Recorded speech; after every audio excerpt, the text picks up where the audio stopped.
Welcome to Andhraprabha. నేను విజయ. హైడ్రా మూసి సుందరీకరణ పేరుతో హైదరాబాద్ పేదల బతుకుల్లో నిప్పులు పోసి వారి కంటికి కునుకు లేకుండా చేశారని బీఆర్ఎస్ వర్కింగ్ ప్రెసిడెంట్ కేటీఆర్ మండిపడ్డారు.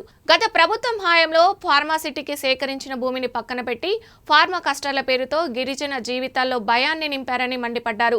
మా భూములు మాకేనని ఎదిరించిన వారిని అక్రమ కేసులో జైళ్లకు పంపుతున్నారని ఆరోపించారు.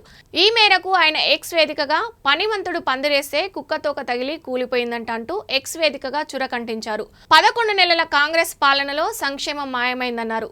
గురుకుల పాఠశాలల ఆహార బిల్లులు కిరాయిలు చెల్లించకపోవడంతో వాటికి తాళాలు వేస్తే కానీ 9 నెలలకు 3 నెలల బిల్లులు చెల్లించారని ఆగ్రహం వ్యక్తం చేశారు. కానీ వేదికల మీద మాత్రం నాణ్యత లేకుంటే జైలుకి అని బెదిరించడం విడ్డూరమన్నారు. 36 మంది విద్యార్థులు వివిధ కారణాలతో చనిపోయారని, వందలాది గురుకుల పాఠశాలలు హాస్టల్ విద్యార్థులు రోడ్డెక్కుతున్నారన్నారు. రాష్ట్రంలో అభివృద్ధి దూరమైందని, కాంగ్రెస్ తెచ్చిన మార్పును చూసి తెలంగాణ నివ్వెరబోతుందన్నారు.